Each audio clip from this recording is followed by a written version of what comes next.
Hello and welcome to this roundtable discussions. We learned there are round tables, that's probably why it's called roundtable discussion. My name is Ute Lange, I am head of communications at Deutsche Welle Academie, and I'm very happy to be here with you today. There was loads of information in this first round. My head is spinning, and I'm sure there's a lot of questions that you'd like to answer, which you are going to be able to do in a little while. But first, let me grill the experts. Yes, that's why you're here, aren't you? Because what we want to find out now is how any of these people visiting this discussion round today can actually achieve one of these fundings, because that's why you're here, right? You don't want to know that they exist, you actually want to have them. But before we discuss that, let me put a more general question to you, Professor Zimmer. You said that you benefited from your time abroad during your research career, and that you assume that most people here will do so from their stay in Germany. But why would a German university want to attract international researchers at all? What is the university's benefit, or any German university's benefit? Well, it's not that we just want to attract fellows from abroad. We want to attract the best people to Germany. And so we want not the best people from Germany, we want the best people from all over the world come to the University of Bonn, not to other universities. So this is our main goal, because we want to be one of the best universities in the world. This is finally our goal. And we firmly believe, I mean, honestly, this is our goal, but we honestly believe that we can achieve this by having diversity in the university system. So if I'm a geneticist, so if you have an inbred population, that can be very dull. If you have an outbred populations have diversity, they can create much more. So I think we need this diverse environment. We need the cultural influences from other places in the world just to be more productive. This is one thing. The second thing is we want the best people from all over the world. The best people from all over the world will only come to us if they have an environment that they like. So I think Bonn is actually, we have a tremendous advantage. We have the UN here. So we are an international city. We are a multicultural city. And we want a multicultural environment within our university. Thank you. Tran, you must be one of the best in your field, otherwise you would not be in Bonn, as we just heard from Professor Zimmer, because he's aiming for the best of the best. Can you give us a little bit of your background, just briefly? Where are you from, and what are you doing in Bonn, and why did you come? So I did my undergrad in Australia, and then I did my PhD at Berkeley in the US, and followed by a postdoc in Austin, and now I'm here in Bonn. And I must say I'm very happy with the position here. Indeed, so Bonn is very well known for my area, which is mathematics. They have the Hausdorff Center. It's exceptionally, it has an exceptional collection of people. And I think the main thing that attracted me to the Hausdorff Center is the fact that they constantly host international events of the kind where they invite people from all over to do math here. So. Yes, I'm sure in many fields it's very important to connect to researchers from other areas, and it's being done very well here in math in Bonn. Philip Thelen and Holger Finken, your organizations also aim for the best researchers, and also for the best of the international researchers, and if that's part of your strategy, what do you contribute? I mean, how do you go about it other than funding? Is there another strategy how to attract international researchers to Germany? Who would like to start? Philip? Yes, yeah, sure. This is, of course, part of our strategy. This is also written down in our statute that we would like to foster international cooperation. So, of course, it's an important aim. Just like Professor Zimmer said, we want to attract the best people, and the best people are not necessarily the ones in national borders, but you find the people in the whole world. We are therefore open in several programs that we offer for international researchers. First of all, we don't care for nationality. You can apply in every single program within the DFG, no matter what nationality you have. That's thing. And we also have programs that are open to researchers who actually are not in Germany. I mean, normally in the research grants program, you have to have a position already in Germany in order to be eligible to apply. But as I just presented, you can apply for the eigene Stelle, for the own position, and you could do that from around the world. It doesn't matter from where you apply. Same is true for the Endnote program. And of course, next to the programs and the instruments that we offer for international researchers, we are active in helping international collaboration to rise and to foster that. We have dependencies in various parts of the world. Not only we have a head office in Bonn, of course, but we also have offices in the United States, in South America, in Russia, in Japan, and in India. And what they do, the colleagues there, what they do is, of course, advertise for DFG funding and to find people that wants to cooperate with the German system, and they also function as an entry point, so to speak, for the German system. We are also active in various other activities, like we are at the GAIN conference, which takes place every 2 years in the United States. We are present there. And also in a couple of other events, we are, as DFG, we are there and advertise for the German system. Like the program Research in Germany, that's a program from the ministry, and I think the DAAD is active in that program as well. And there we are on various events and conferences throughout the world, trying to connect people with the German system. So it's definitely important for us. Also because, maybe that's that last point, not just because of excellence, but also because in a system, or when research is getting more and more specialized, it's less and less the right people to talk with within national borders. If you want to have the right people to talk to, you have to look globally. Thank you. Holger Finken, how competitive is the German system? I know that you've been to the GAIN conference where you're trying to advertise for the German system. What is your take on the competitiveness? Well, does it work? The other one.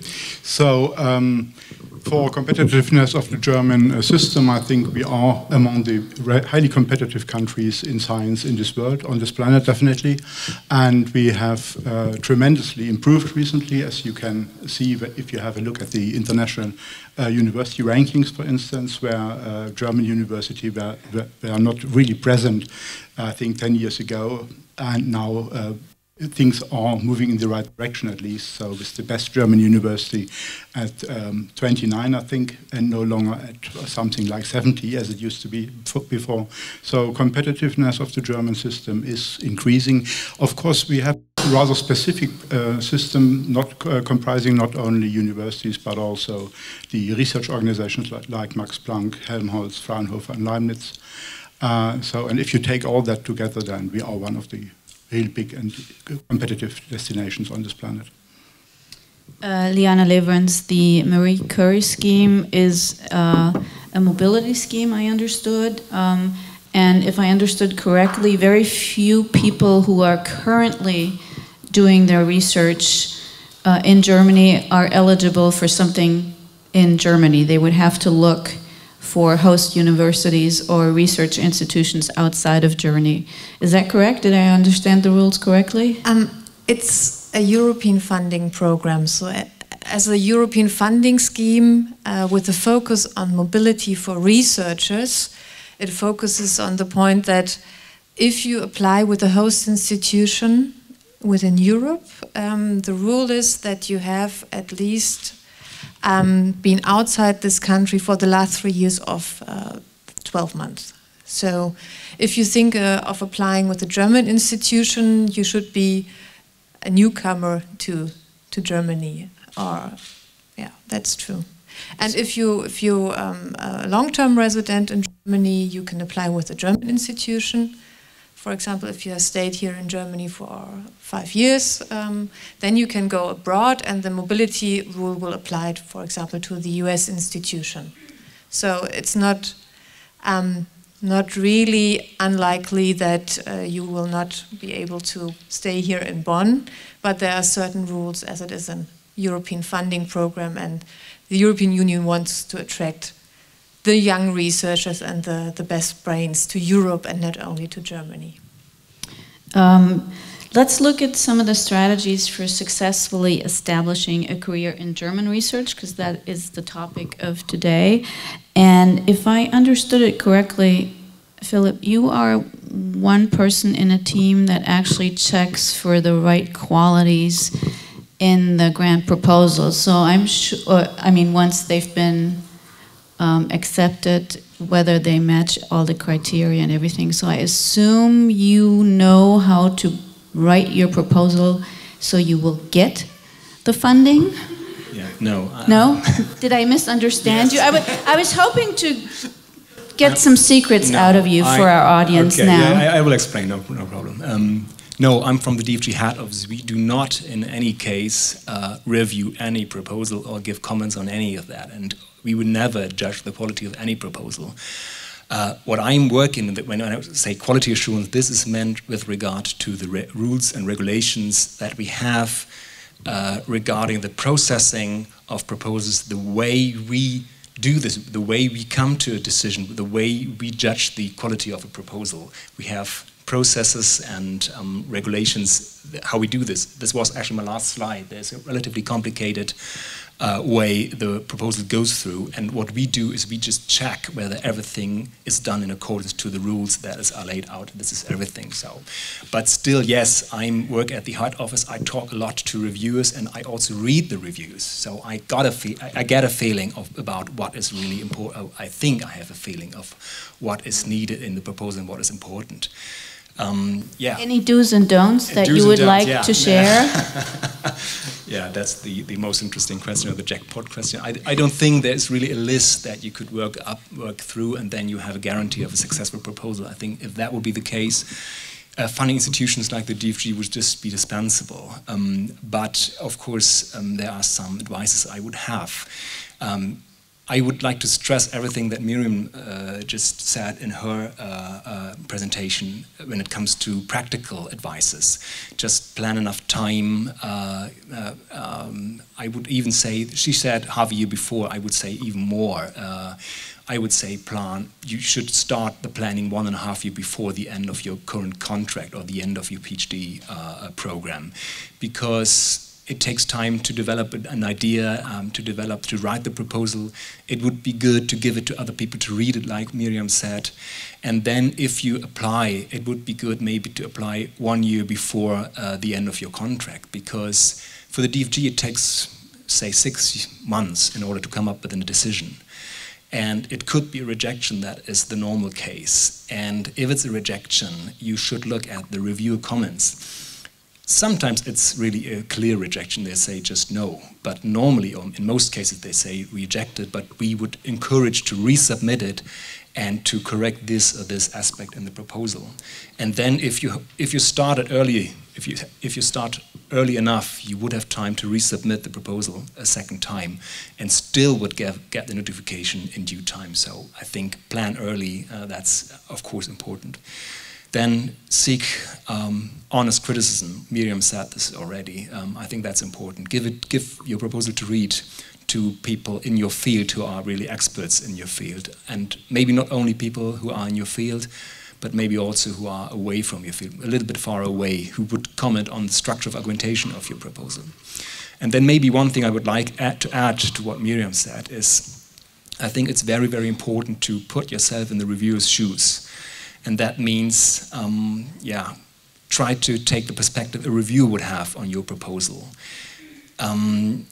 I imagine the reviewers to be very busy people who have a lot of things to do, and then the DFG comes on top and says, "We have a proposal. Could you please read it and comment on it?" And I think it costs its work to do for the reviewers, and they would like. If I would be a reviewer, I would like to have a proposal which is easily. It's understandable, it's easy to understand, it's clearly written, and where I quickly understand what the problem is that is being addressed and what the solution is that the applicant proposes. I sometimes read in reviews that reviewers says, yeah, it's maybe a good idea, but the proposal was so hard to read, and that's a criticism. So I would say generally, write it clearly and also justify everything. Justify the question you choose, justify the research gap that you want to fill, and why not another research gap? Justify your thesis, your questions, your method that you choose, everything, the work plan, the budget. So that would be my advice. Thank you. Holger Finken, I saw you nod a couple of times. Would you like to add something to the secrets that we're now sharing? Can I add something? Yes, of course. So proposal writing, honestly, you can learn it. We can teach you. We have courses to do this. This is not the secret. The secret is not how to write a good proposal. The secret is to do good research. So before you can write a proposal, you have to show that you are worth of funding. So that means basically now you have to make an important discovery. You have to demonstrate that you can do research. So I can read. I'm a frequent reviewer, so I can read a wonderfully written proposal.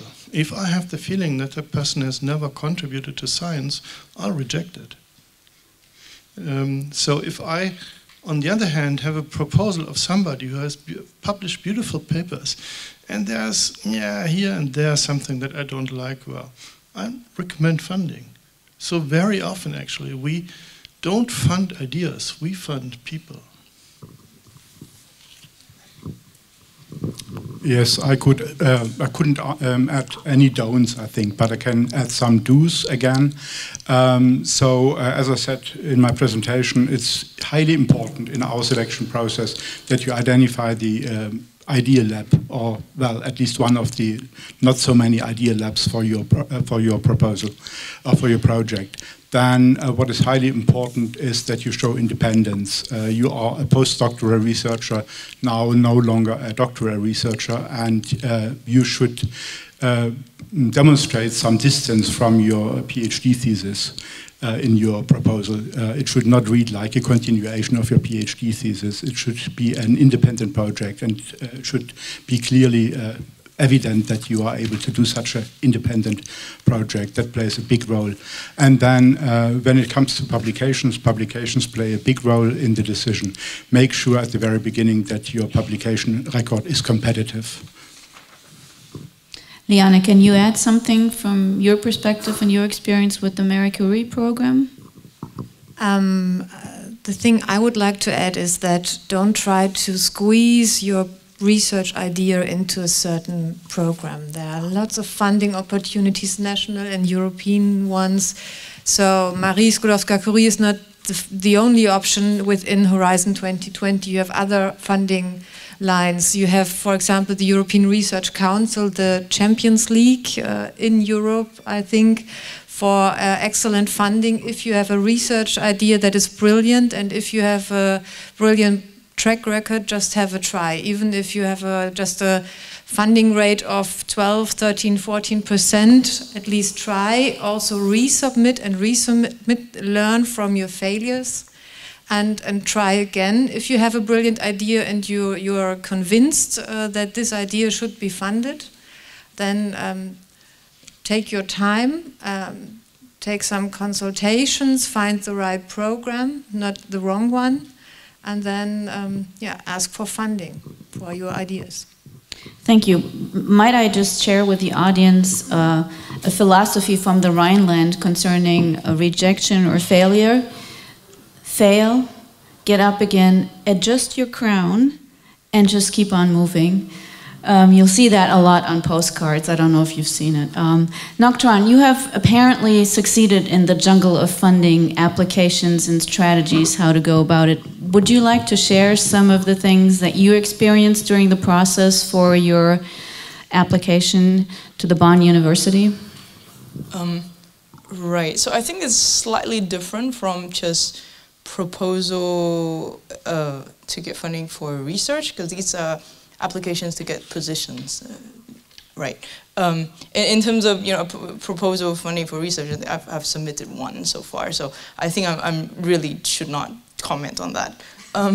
But in terms of submitting to positions, then I think we have all gone through it, because by the time you get here, you have applied to undergrad school, you have applied to PhD school, so I think most people would know the ropes by now, and beyond postdoc to get your first tenure track position, I think track record is important, reference letter is important, giving good talks everywhere, giving scientific talks at conferences, at seminars, the usual research things, and therefore. Right, so therefore to sustain a career in academia, it's really everything you do in everyday life that will build up over the long term. And not just, now I need to get some money and therefore I should figure out what to do in the next 1 year, right? Things have happened before that. So. Dr. Six mentioned some of the welcome offers from the Bonn University and how to integrate international researchers.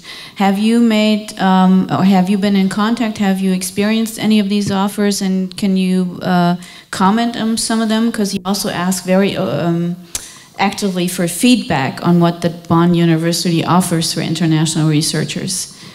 Right, so I think the Welcome Center has been super helpful. Just in terms of settling in, and also I find these monthly or every semester I receive some list of emails about funding opportunities and events and etc. And I feel honestly very informed and connected. As in, if there is an opportunity out there, then if I read my emails, then I can find it, and I think that is very important. And I think this is quite exceptional in Bonn. In other universities, it can be quite hard. Advertising this event is not a trivial matter. So Bonn's doing very well. Yeah. So there's your feedback. You're welcome to share more of your feedback later on in the World Cafe and during the coffee break. That's what you were hoping for, right? Good. Everything else you do in private, just between you and him. So the positive goes on the panel. Dr. Zimmer, you've also been abroad during your research career, and your position was a little different than some of our audience's position because you went to another form of institution. But what is your experience in coming to a foreign system, foreign culture, maybe foreign academic system, and what was helpful to you that could maybe be applied also to the Bonn University system? Yeah, well, I went to the United States just after I got my PhD, and I went to the National Institutes of Health. This is one of the largest research organizations in the world. And it's a professional organization in the sense that there's a relatively high rate of tenure. There are no students. So it's different from a university system. So what helped me most during my time, I was there for 11 years, was the contact to my peers. So I went there, there's a very large international community, and making contact to them was the most important thing. First of all, it provided me with a personal network from which I draw until today, and also it helped me to integrate into the culture. You learn, the easiest thing actually to learn a foreign culture, a foreign academic culture, is to talk to those people who have been immersed in it already, actually, and who come from a similar background than you, because they understand what you need actually at the time. So my recommendation to you, form a network. talk to your neighbors here and just try to exchange your experiences and try to keep in contact. Networking. Thank you. I'm drawing some of my questions from your comments on your registration forms, because you were asked to mention what you would like to be discussed up here. You just said talk to your neighbors. I know one topic that a lot of you mentioned was how important is fluency in German if you want to succeed in German academia. Any comments, experiences on that? Tran, would you like to comment? What's your experience? It was one of the questions that was mentioned a lot on the registration forms. Right, so at least from my position, you don't need to know any German, and that's how I started. And right now I can survive everyday life. I would like to get better. But I think English is quite universal nowadays, so, and I think German university recognize that. So for instance, the Bonn in math, then all the master classes, at least in math that I know, they're taught in English. So there should be no problem, really. But as a, okay, so if of course if you want to get beyond first positions and go for a permanent one, then presumably you have to teach undergrad and be involved in administrative things. So yes, so but then you have lots of time, right? So yeah. Harald Finken. Yes, of course, in many disciplines you can do without any German. Just in English, because English is the working language in those disciplines. Of course, you have law and things like that, where you definitely need German and cannot do too much in any language other than German. But I think the majority are disciplines where you can do without English. However, the DAAD has a policy, and this is a standing policy, and we are not going to change it, I think. We give all our scholarship holders a German language course before they can start. And we do not accept rejection of this offer. Because if somebody goes to Germany to do research or to study in Germany, then she or he should definitely use the possibility, the opportunity to learn the German language. Thank you. Can we have the mic so Philip can add something, please? I just wanted to add from the DFG perspective, when it comes to applying at DFG, you don't need to be fluent in German, or you don't need to be able to speak word German, actually. You could apply in English. We accept English applications, and you also could communicate with the head office in English, so that's no problem in this respect. Just want to say that. Maybe I can advertise a little for Deutsche Welle at this point, because we do have online German courses with a lot of social media activities that are actually quite fun to do if you want to improve your German a little. There's one program even with music, so if you're a fan of rap music, you can actually learn some German while actually listen to some cool German rap music. So this is the advertising part of the show. I'm done. What other secret ingredients do any of you on the podium want to share before I open this discussion to our guests about how to best go about getting funding, not having to resubmit 5 times, even though I learned it's not failure, it's part of the deal that you do resubmit. It's also not problematic, because if you resubmit and your proposal becomes better, your chances are higher. But how can you be the top of the top to actually achieve your goal? No more secrets that you'd like to share? There are no secrets. You have to be a good researcher. You have to be a good researcher, and I don't think actually that failure is a big thing. So actually, my next door neighbor at NIH was a Nobel laureate, Julius Axelrod, and he once told me, Andreas, you know, most of my proposals are rejected.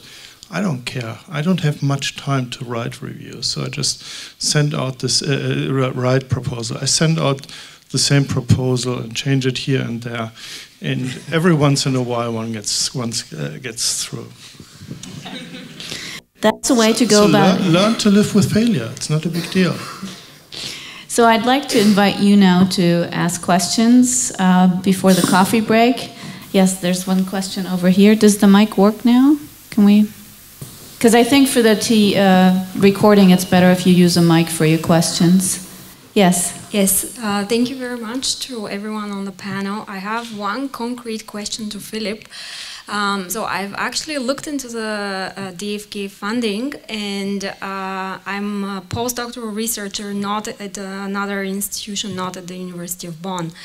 And I'm an economist. I contacted the people who I know at the econ department, and I asked them how it is possible to get this letter certifying that they would like to have me there, potentially on a DFK funding. And the response was, it's extremely unusual, difficult, and bureaucratically impossible to transfer money to the University of Bonn. Why on earth would I want to do it? To which I really had no response. So I'm not sure. I thought that this would be a typical procedure. So I'm not sure. Maybe I'm not approaching them in the right way. I explained this is about DFK funding, but perhaps you have some tips about how to approach a department and what to tell them. I essentially told them I'm interested in applying for this. I would be bringing my own funds. I would need a contract with you, and then the money would be transferred to your department, and I would be employed by you, but the money would be from somebody else. So essentially all I need is a desk, right? So, and I got a really, really strange response. So I'm not sure whether I've done something wrong or whether you have some advice on how to approach this. Thank you. Well, if I understood you correctly, this is not a problem with the DFG. So this is no, okay. So yeah, I don't know really. I mean, maybe it would be good. I mean, of course, in theory, this should work. You should approach a house institution and ask and say, I want to change. If you have, I think what happened was, you have been offered a position somewhere else, or you just want to transfer the grant to some other institution. I'm not quite sure what I want to apply for a grant and go to University of Bonn to a Tran institution, right? Okay, and you applied with at the DFG for a grant, and then you got it, and then you just wanted to change the host institution. Is that all right? No, it's potential. I want to potentially apply for a grant, and okay. So it's just step 0, where you just contact the potential host institution to ask for this letter. I don't know. Maybe it seems to be a very specific problem, so maybe you'll just contact Philip. He says he's going to be here until and maybe he can give you some advice on who to contact to solve the problem. Is that okay for you? Yeah. Thanks for the opportunity. I'm Ephraim Sechianan, and I'm studying my PhD at the Center for Development Research, TEF, and I'm in the latter stage of my PhD studies, and I plan to go back home, my home country, Ghana, to impact on the scientific arena, and also to propagate the German brand, which is competence in conducting research. But as you may know, getting funds to do research in the Global South is really difficult. And I don't think one would want to get all these acquirements and go back home and not do anything. We want to impact on society, and everybody will know this guy studied in Germany. Yeah, but I was hoping to hear some funding opportunities for German alumni who would want to go back home and impact on society, but unfortunately I've not heard that. I want to conduct research home. I will not stay in Germany. I think you mentioned earlier that the DAAD does not only fund German nationals, but people who have stayed here a certain time can be considered German nationals to go abroad to do their research. Would that be something that could apply for this gentleman? Well, I'm afraid not. In Prime, you could go anyhow, because Prime is open to all nationalities. What I said about the special regulations under which, under certain conditions, foreigners could be counted as Germans, this refers only to a couple of special programs in special disciplines, or to short postdoc fellowships. So I do not see a good solution right out of hand for your problem, but I think we discuss it in the coffee break. Okay? Yes, there was one question over there, please. Hello. Thank you for the day today, and I have two questions. The first is to Philip. Regarding the DFG, you say the most concern is about basic research. I'm now finishing my PhD, and I'm a dentist, and I would like to do clinical research. Does this mean that I should plan my postdoc in a basic research? The second thing is regarding if someone is double qualified, is it for Professor Zimmer, for you as a reviewer, is it seen as a positive or a negative thing? It can be seen as a positive thing that you are informed, or a negative thing that you are lacking experience. For example, if you had 5 years, 2.5 years in a field, and 2.5 years in a field, 2.5 years is not like a 5 years. So how would you evaluate this? Is it a positive thing or is it a negative thing? Thank you. It depends on the application. I would simply look if you're qualified to perform the research project that you applied for. And I have the feeling that if your history tells me that yes, you are qualified to do it, then I mean, your first qualification could be in one topic and the next could be in a different one, but if could fit actually for what you want to do. So that's not so important, I guess. But you have to have the qualification somehow. Was that your question? Yeah, I just wanted to know if it can be seen as a positive or a negative thing, but I think you answered it that it depends on how I show it. It depends on the proposal also. Yeah. Okay. Yeah, I wanted to reply to your first question. Whether you could apply it within a clinical research at DFG. Yes, of course you could do.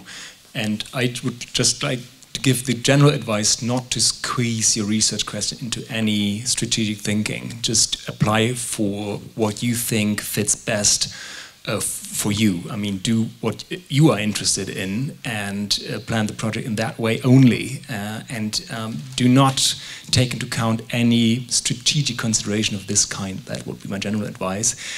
Yes, we can do fun clinical research as well, yeah. So you can apply. I saw a question in the back. Yes, please. Thank you. My name is Emmanuel, and I'm doing my PhD across at ZEF in economics. I have two questions, or one to Professor Zimmer. I think you said that very oftentimes we don't find ideas, we find people. And that was a bit shocking to me, because when you may be finishing your PhD, you don't have such a large history on your CV. So maybe you don't have 10 publications in super good journals. Maybe you have 1 or 2 that you've done in your working papers or something like that. So it doesn't really inspire confidence that from your PhD you're going to apply for a postdoc and actually get it through, especially if my proposal comes to you as a reviewer.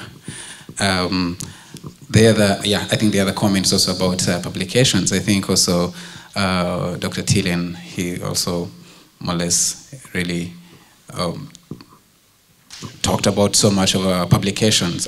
Doesn't it really maybe make us a bit worried that you don't have this history, you don't have this big on your CV, and then maybe it undoes your work? Yeah, well, maybe let me phrase it differently. So if I see a proposal from somebody actually who has not made an important contribution to science yet, and then this person comes up with a proposal aiming very, very high, then I ask myself, well, you haven't shown that you can accomplish something. So maybe you're aiming too high. So what I'm trying to say is, if you we fund people first, basically. So it's always based on past merit is the best predictor for future merit or for future success. And so yes, your proposal has to have a good idea, but if you have a brilliant idea and no track record, it's very difficult for the reviewer actually to determine whether or not you will be able actually to accomplish your research tasks. So in this sense, I meant it. So if you have made an important contribution already, I'm more confident as a reviewer that in the future you will also be able to make important contributions. Yeah, maybe I'd like to add something to this. I think that's true. Of course, the qualifications of the applicant are important. You can't, I don't think you could look at one of these things alone, either the idea or the qualifications of the applicant. Both has to be good. But when it comes to our review criteria, then of course it's important. And I think theoretically what we ask the reviewers to do is, of course, to judge the merits of the applicants with regard to the stage of the career they are in. And of course we would not expect, if you're a young researcher and you just in research for 1 year, we would not expect you to have publications like an experienced researcher.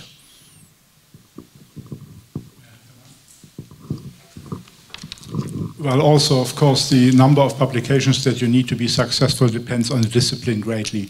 So, but what you have to ensure is you have to be competitive within your own field, and you have to find out before you apply whether the number of publications and the quality of the proposal are good enough in your own field.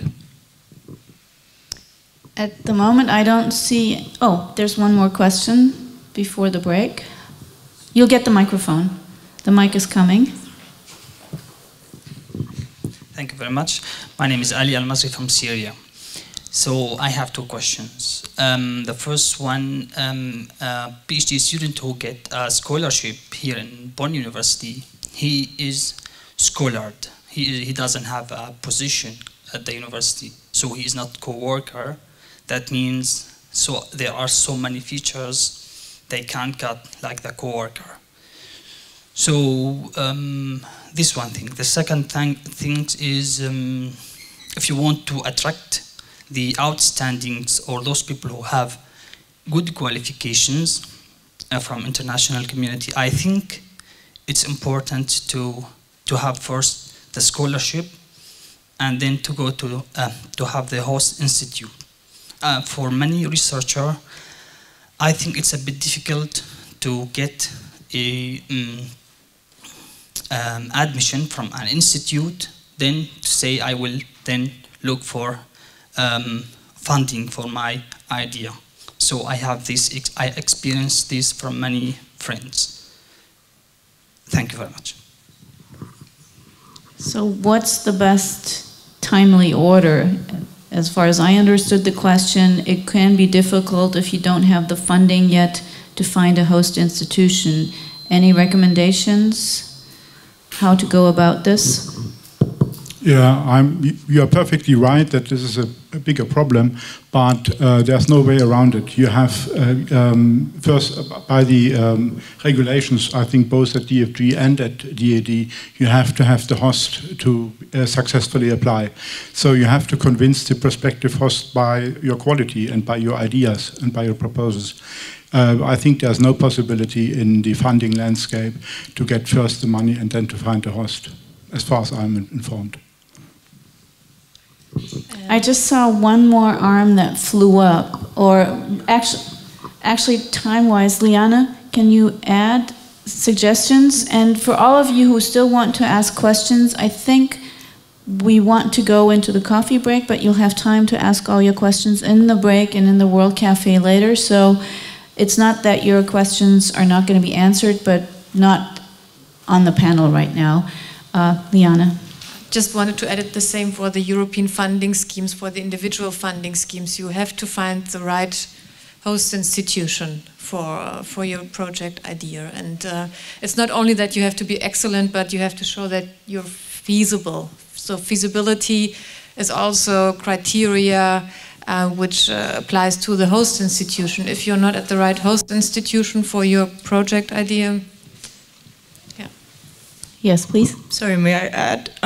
So I think what's important is you need to do your own networking amongst your community. So you have to make yourself known to senior people, either through your own advisor or through conferences and so on. So I personally receive a lot of emails of the kind, I'm a PhD student or I'm a master student, I'm looking for opportunity in your lab, can you accept me? And most of the time, unfortunately, I have to say no because I don't know these people. But if I meet them in person, perhaps, next to their poster and they have 5 minutes to explain their work, then there's a much bigger chance. Thank you very much. That's probably a very good end note for this panel discussion or roundtable discussion. Thank you very much for sharing your expertise and recommendations. Thank you for your questions. There's a coffee break of 30 minutes now, and you should come back here to learn more about the World Cafe and the possibilities for the afternoon. Thank you very much.